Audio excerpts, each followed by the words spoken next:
Hair loss is a concern for millions of people, and a significant portion of them have been prescribed minoxidil at some point in their journey. Minoxidil works by increasing blood flow to the hair follicle. That is literally all it does. But there may be another option that can address hair loss at the root cause. GHK copper works on something completely different. Follicle size, the tissue environment around the follicle, and more than 4,000 genes related to cellular aging. Let's take a deep dive into them both so you can make a smart decision on which one's best for you. Welcome back to the Dr. Greg Jones Optimization Academy. I'm Dr. Greg Jones, naturopathic physician and the founder of Innovative Wellness Center here in Phoenix, Arizona. I spent years working with the patients on hair loss, peptide protocols, and health optimization. Today, we're covering GHK copper versus minoxidil at the mechanism level, what each one actually does, where they differ, and how to think about using them together. So let's start with what GHK copper is and why it matters for hair. GHK copper is a glycine, histidine, lysine copper complex. Your body produces it naturally. It circulates in plasma, shows up in saliva, but here's the problem. The levels decline significantly as you age. So think of GHK copper like a maintenance crew in a building. When you're young, the crew is fully staffed. Everything gets repaired, everything stays in good condition.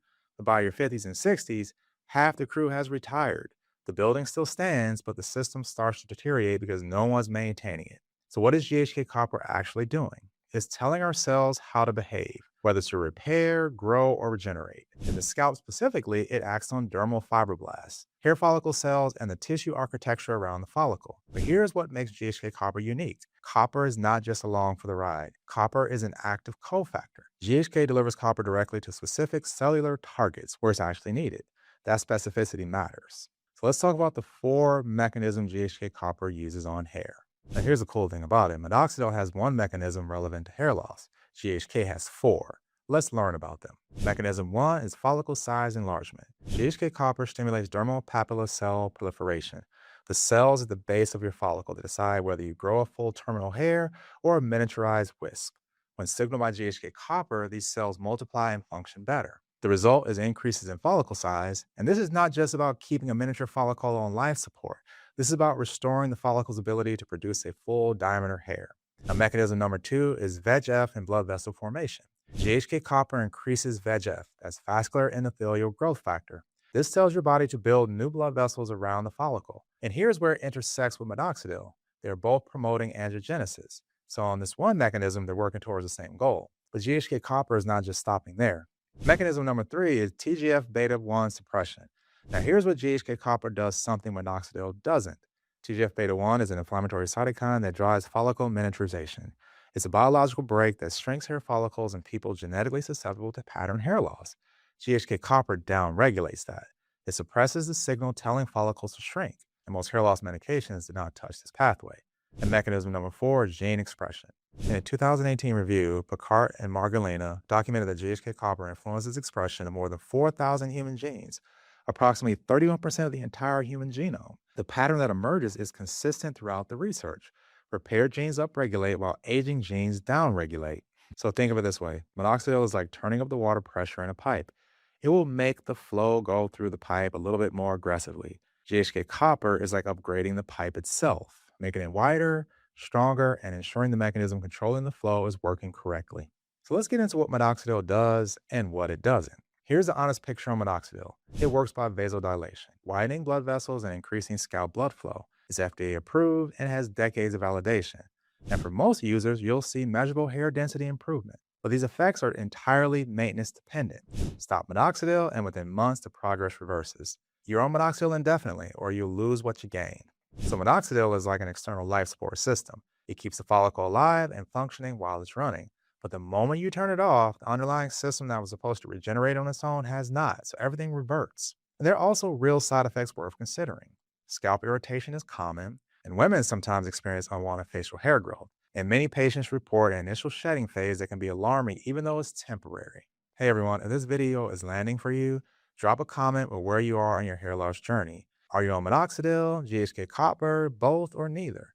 And don't forget to share this episode with anyone you know that's struggling with hair loss. So what does the clinical evidence actually show? The GHK copper hair restoration evidence is promising, but to be honest, is not at minoxidil's validation level yet.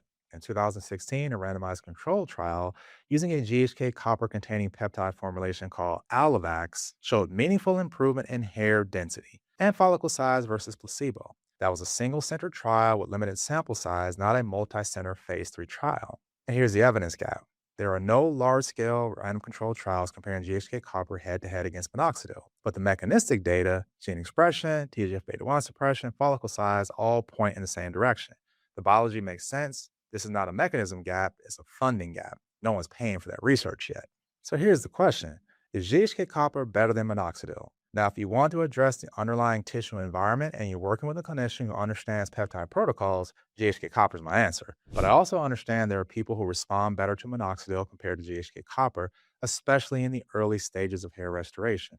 Now, clinically, minoxidil works faster, but GHK has a better chance for long term results. And this makes sense because they are not doing the same thing. Minoxidil works by increasing blood flow. Minoxidil's results are entirely maintenance dependent. You stop using it and the progress reverses. Now, GHK copper, on the other hand, works on the follicle environment itself, tissue health, fibrotic signaling, gene expression, which means the mechanistic case is genuinely strong even though the clinical evidence is still early stage. So here's a potential option, and this is the synergistic approach, using GHK copper and minoxidil combined. The logic is straightforward. You address blood flow and the tissue environment simultaneously. Minoxidil increases nutrient delivery, and GHK copper improves the health and function of the tissue receiving those nutrients. Now, in my clinic, for some patients, we are getting them compounded together in topical form, the same dropper, foam, or shampoo vehicle containing them both.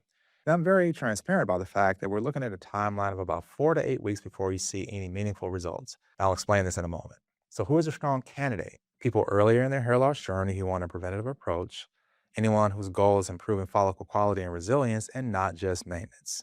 Let's talk about the delivery methods and choosing the right approach. How you deliver GHK copper matters almost as much as the molecule itself. There are 3 topical options to consider. First is a dropper, and this is a serum. These have the highest concentration, they're applied directly to the scalp, and they have good absorption through compounding. Then there are foams. They're lighter, they have easier distribution, and they're convenient for daily use. And then there are shampoos. These are incorporated into cleanser bases, they have less contact time, but they're convenient. I want to circle back to this. Compounding with minoxidil in the same vehicle makes sense. Minoxidil already penetrates the scalp and carries GHK copper along. So what about injectable GHK copper? Injectable subcutaneous GHK copper gives you a more systemic benefit when you're getting the hair growth effects, plus reduce inflammation, skin elasticity, and even nail growth benefits. Now again, these effects are more systemic, and we do see hair growth improvement, but not as impactful as a direct topical preparation. And there's nothing wrong with doing both topical and injectable to get a more comprehensive benefit from this peptide. Let me circle back to why 4 to 8 weeks is a thing. Most people will see meaningful benefits between 4 to 8 weeks, and that timeline isn't random, it's rooted in your hair growth cycle. At any given time, approximately 85 to 90% of your scalp hairs are in anagen, the active growth phase, which lasts anywhere from 2 to 8 years. And during the anagen phase, your hair grows approximately 0.35 millimeters every single day, roughly 1 centimeter per month. But here's a critical piece. At any given moment, 10 to 15% of your hairs are in a telogen phase, the resting phase. And the telogen phase lasts anywhere from 2 to 4 months. And during that time, the hair simply does not grow. It sits dormant in the follicle. So think of telogen like a bus station. The hair is waiting for the next bus to arrive. Until that bus comes, until telogen ends and anagen begins, nothing's going to move. You can have the best driver in the world, but the bus is not running, nobody goes anywhere. And this is why the results may take 4 to 8 weeks. You're waiting for follicles and telogen to transition back into the anagen phase. And this takes time to be visible. That's biology, not a flaw in the treatment. At 8 weeks, you should be seeing density and thickness improvement. At 12 weeks, the effect becomes more obvious. And patience and compliance matter more than dose for a lot of cases. Here's the bottom line. GHK copper and minoxidil are not doing the same thing. Minoxidil increases blood flow. GHK copper changes the tissue environment. TGF beta 1, fibrosis, gene expression, and follicle size. The mechanistic case is real. The clinical evidence is promising, and a smart approach for a lot of people is combining them in a compounded formulation to address both blood flow and tissue quality. And it's important to work with practitioners who know peptide protocols and who understand hair growth and hair restoration. The application method can make a real difference. Topical is accessible, but injectable is more systemically potent. For everything GHK copper does beyond hair, skin regeneration, wound healing, and gene expression, I have a separate deep dive video that we'll link here in the show notes. And if you found this video useful, do 3 things. Like this video so I know that it landed, share it with someone in your circle who's been struggling with hair loss or exploring peptide protocols, and subscribe for more longevity and optimization content. Thanks for watching. I'm Dr. Greg Jones, and I'll see you in the next one.